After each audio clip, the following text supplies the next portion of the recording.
Welcome to the Real News Network. I'm Paul Jay in Washington. Across the Gulf Cooperation Council countries, Qatar, Saudi Arabia, Bahrain, Kuwait, and a few others, there has been a dirty secret that doesn't get talked about very much, certainly not in the news. All the discussion about bin Laden and some of the more higher profile protests, particularly in Bahrain. The thing that doesn't get talked about very much is the thousands or tens of thousands of migrant workers that are really the engines driving these economies other than oil. Now joining us to talk about the state and importance of the migrant workers in these countries is Adam Hanieh. Adam teaches at the Development Studies at the School of Oriental and African Studies in London. He's also the author of the book Capitalism and Class in the Gulf Arab States. Thanks for joining us, Adam. Thank you, Paul. So talk about the history of this. If I understand it correctly, back in the 60s, perhaps 90% of the workers in Saudi Arabia were nationals, Saudi citizens, and now the number of Saudi citizens actually in the workforce is probably less than 20%. So what happened and why? Well, if you go back to the beginning of the oil industries in the GCC states, particularly Saudi Arabia, but also the UAE and Kuwait and other states, you would have found a much greater proportion of the citizen population working in the oil industries. And if you look back at the conditions that, for example, in Saudi Arabia, where you had Saudi citizens working in the oil fields of Aramco, the US oil company that controlled the oil supply in Saudi Arabia at the time, they lived in quite shocking conditions that have been described by Robert Vitalis, for example, an American academic, as situation resembling that of apartheid. But what happened as these states gained their independence, as they moved and industrialized through the 60s and 70s, they came to rely much more heavily on temporary migrant workers, bringing workers from initially the Middle East during the 70s. You would have found 75% or so of the migrant workers in the Gulf region from the Middle East at that time. And these migrant workers came in on temporary contracts, filling jobs not just in the oil industries, but other jobs, construction, teaching, taxi drivers, all sorts of work. Before you get into that, let's just back up a step, because I don't think many people know this history, that this Saudi national working class in the late 50s and the 1960s was fairly radical. And part of the reasons for the move towards bringing in, first of all, other Arabs, Palestinians, and Yemenites to work was that the Saudi working class actually was progressive. What is that story?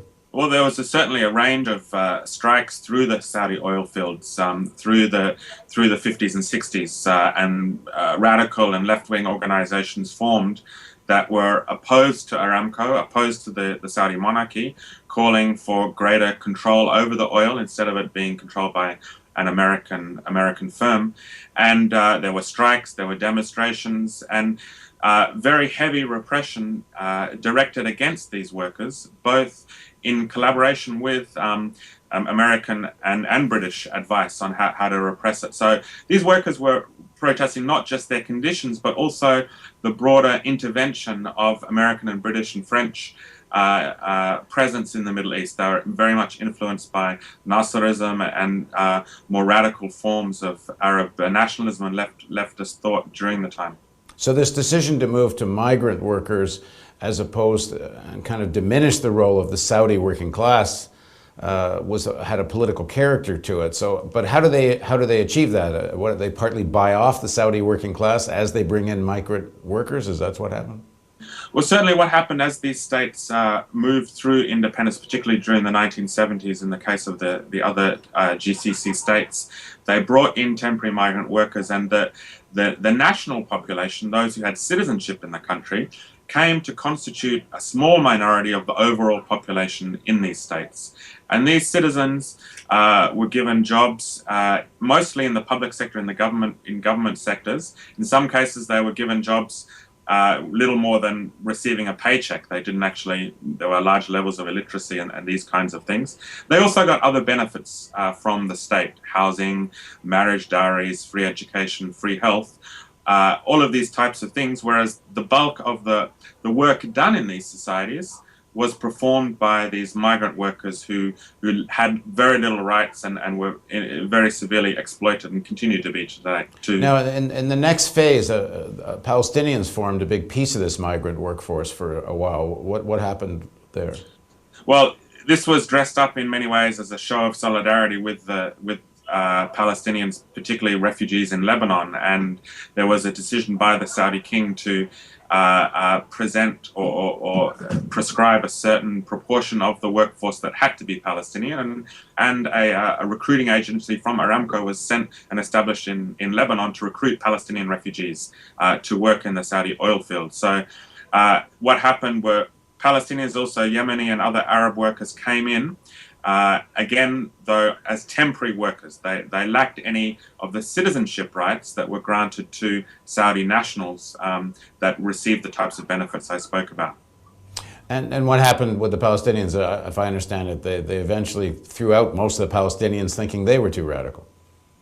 Well, what happened during the 70s, 80s, and particularly through the 90s, there was a shift away from mostly Arab migrant labor towards drawing workers from South Asia, from India, Pakistan, Bangladesh, and the Philippines further afield. So there was actually a shift. As I said, mid-1970s, 1975, the proportion of Arab workers as a whole was around 75% of the migrant working class. By early 2000, this had come down to about 25%, and the rest were mostly from South Asia. The other 75 or so was mostly from South Asian countries. You still do see, particularly Egyptian workers, in the Gulf in large numbers, though. So just a little bit about the conditions now of South Asian migrant workers. You can't describe them through anything more than a very severe kind of exploitation that resembles in many cases forms of slavery. Actually, just yesterday there was an Indian man who committed suicide in Dubai by jumping off the tallest building in the world, Burj Khalifa, which I'm sure many of our viewers today will have seen when it went up with much fanfare. But these kinds of construction projects, these fanciful projects, are built on the back of construction workers that face very severe forms of exploitation. In many cases, for example, in Dubai, workers will be paid 50 to 70 cents an hour. They work 10 hours a day, 6 days a week. They live in labor camps where the conditions are quite atrocious. You have sewage flowing in the streets, no paved roads, many people packed into into small rooms. So these kinds of conditions lead to events like the suicide yesterday, but they're not isolated to the UAE. They occur across the GCC. And one of the practices, I understand it correctly, is that employers take people's passports. So even if they want to go there, they're virtually prisoners in many ways. This is true, particularly among the lower rungs of the migrant working class in the Gulf. And you see what this does is it enables this system of control to really develop, where the migrant worker has no agency, no control over their situation. And it leads, unfortunately, in many cases, to the kinds of suicides that we saw yesterday. Just to point out, for example, these are not just male workers, these are also female domestic workers, which lack and are even more isolated than male workers. And what happens if female migrant workers become pregnant? Well, there are a number of cases going on at the moment in the GCC of female domestic workers who have been raped by their employers. There's a case in Saudi Arabia, I believe, where a domestic worker had her hands or had nails hammered into her body when she was asked for her pay. Just last week, there were 2,300 Indonesian workers, mostly domestic workers, some of them who had been raped by their employers, who were deported from Saudi Arabia and have arrived back in Indonesia. So these kinds of conditions are really indicative of the types of exploitation that we see underlying the development in the GCC region. Now, the object of all this was to have a docile, slave-like workforce that couldn't fight back. And I guess to some extent they've achieved that. But in spite of that, we see big protests in Bahrain. We saw some protests in Saudi Arabia. Who is protesting if, in fact, the economic conditions, at the very least, seem not bad for most of the nationals? Well, Bahrain is a bit different from the other GCC states in the sense that you see a Shia majority, and you see more of an exploitation against Bahraini workers. They still constitute part of the working class in Bahrain. So you do see poorer Bahrainis, and same also in Saudi Arabia. So you do see differences within the national population, within the citizen population, that are reflected in these kinds of demonstrations and are overlaid upon the kind of sectarian or ethnic differences that also exist within these societies. Meaning that the Shia generally are not as well off as the Sunnis. That's generally the case, although it's very, very important to emphasize that the opposition groups in Bahrain in particular have been working to emphasize that this is not a sectarian conflict. It's a question of democratic struggle where Shia and Sunni are together opposed against the monarchy. But as you pointed out, the bulk of the working classes in these societies still are migrant workers, and this means that it's difficult for them to engage in any kind of protest action because of their temporary status. If they go on strike, for example, which is illegal, they can be deported at the first sign of any kind of protest action. When we interview people from Bahrain that have been involved in supporting the protest, I asked, is there any attempt to link up with the migrant workers there? And it seemed to me that they have somewhat disdained themselves for the migrant workers. There's the democracy movement in Bahrain doesn't account for any rights for migrant workers. Is there any movement on that?